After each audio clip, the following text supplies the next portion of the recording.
canal Barrudo, seja bem-vindo, eu sou o Veloso, vou falar do Bahia que entra em campo hoje às 18h30, Arena da Baixada, que tem um novo nome aí, um novo name right, Bahia e Atlético Paranaense e Bahia, 15ª rodada do Campeonato Brasileiro Série A 2023, e o Bahia tem uma parada difícil, e mais difícil ainda é que os seus adversários direto pela briga no rebaixamento ali no Z4 não jogam hoje, tem pelo menos 3 times ali que está com seus jogos adiados. O América Mineiro e o Corinthians jogaram ontem pela Copa do Brasil. O Corinthians acabou passando, mas os seus jogos daqui, o seu jogo, que era um ia encontrar o outro na 15ª rodada, foi adiado sem data prevista, e ainda assim o Vasco, que é o adversário do América, ganhou essa folga também, ou seja, esses 3 que estão ali jogando o mesmo campeonato do Bahia não entrarão em campo, ficará com uma rodada a menos, e o Bahia terá um compromisso ainda maior, porque mesmo eles com uma rodada a menos, caso o Bahia não tenha nenhum sucesso nessa rodada, eles vão ficar muito próximo do Bahia e com uma rodada a menos. Isso dá um desespero muito maior para o torcedor do Bahia. Os adversários que estão jogando hoje é o Coritiba, que neste momento está jogando com o Cruzeiro. O jogo está no início, está 0-0 ainda. Esperemos que o Cruzeiro faça seu dever de casa e vença o Coritiba para deixá-lo distante do Bahia, né? Já que ele começou a vencer aí como se não houvesse amanhã, já venceu 2 partidas seguidas. De repente o Verdão, o Coxa Branca, inventou de vencer e está ali ainda próximo do tricolor, 3 pontos, apenas um triunfo de distância. O Goiás também tem um jogo nesse final de semana, contra o Atlético Mineiro, dentro de sua residência. Isso também é uma preocupação para o Bahia, além do Santos e Cuiabá, que está um pouco distante, mas também está jogando o mesmo campeonato do tricolor. Já o tricolor, depois de uma eliminação pela Copa do Brasil da forma que foi, o torcedor até fica com um pouco de esperança de que, se o Bahia repetir o mesmo futebol que apresentou contra o Grêmio, que vem fazendo um bom campeonato brasileiro, acabou eliminando o Bahia, e o Bahia jogou um futebol muito satisfatório, vamos dizer assim. O torcedor ficou satisfeito com o Bahia durante os 90 minutos, apesar do que ocorreu nas disputas de pênalti.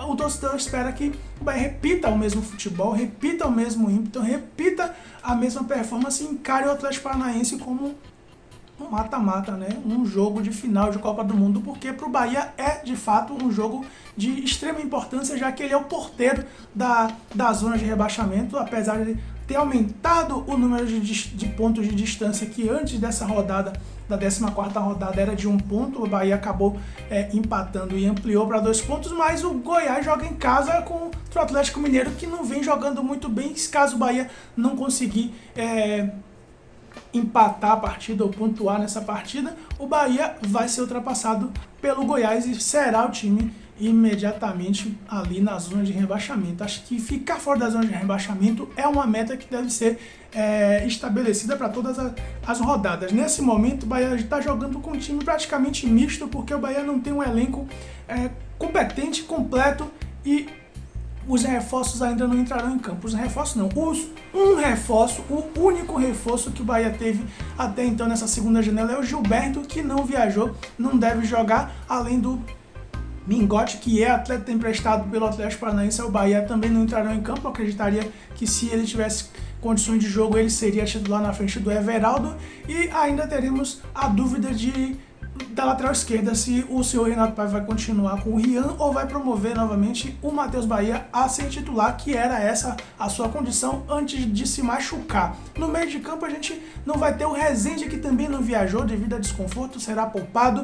Não vamos ter um provável Acevedo e Rezende ali. Eu acho que vai sobrar para o Tassiano fazer essa função, então ele vai ter uma preocupação maior também com o setor defensivo junto com o Acevedo.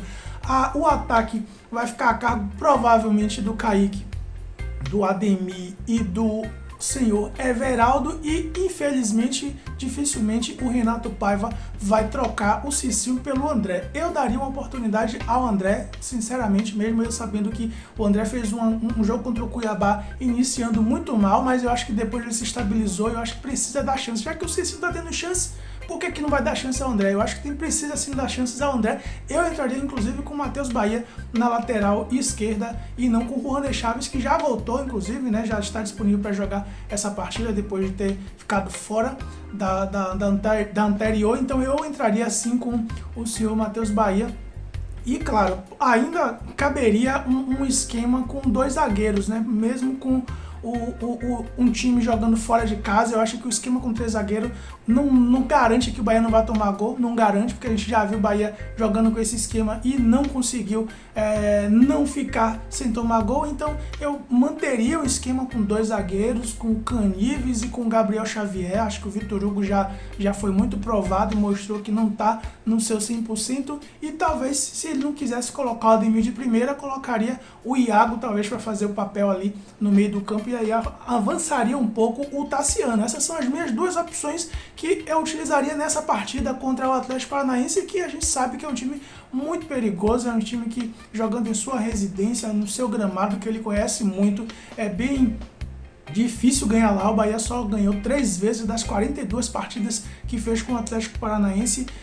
20 partidas foram feitas lá na casa do Atlético Paranaense, o Bahia só ganhou 3 partidas apenas, ou seja, é muito pouco. Só empatou outras 3 e perdeu 14. Então hoje é o jogo para acreditar, para dizer assim, ó, vamos repetir o mesmo futebol do primeiro tempo e também de metade do segundo tempo contra o Grêmio, e não vamos dar o vacilo que demos contra esse mesmo Grêmio no final da partida dos 3 jogos e do mesmo lado, do lado do Cicinho. Então a importância desse jogo hoje é valer ficar fora da zona de rebaixamento. O Bahia tem escapado dessa zona de rebaixamento por pura sorte, porque é um time que em 14 jogos, contando inclusive com jogos de campeonato da Copa do Brasil, só venceu uma partida, que caiu no colo, aquele jogo contra o Palmeiras que muita gente não esperava que o Bahia vencesse. Então é um desempenho muito ruim do Bahia, um desempenho péssimo, um desempenho que credencia o Bahia, inclusive, a buscar não só novos atletas para reforçar a equipe, mas buscar técnico capaz de resolver os problemas que o Bahia não está resolvendo e que o Renato Paiva não está resolvendo, e ainda assim criando outros problemas, inclusive, que eu acho até que nesse momento o time está meio que se mostrando insatisfeito com o senhor Renato Paiva. As declarações do Mugni antes, depois da partida, aí também a coletiva do Marcos Felipe deixou muito claro que eles não estão mais blindando o senhor Renato Paiva, já está começando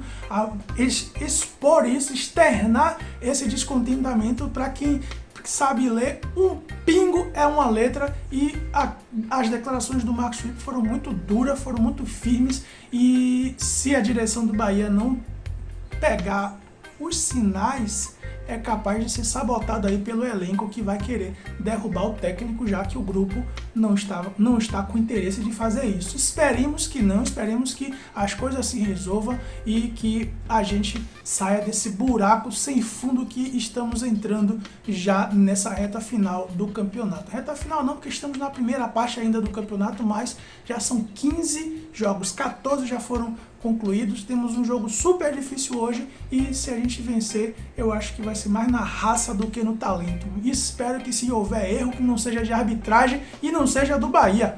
Bora Bahia, bora Barruts, Veloso fui!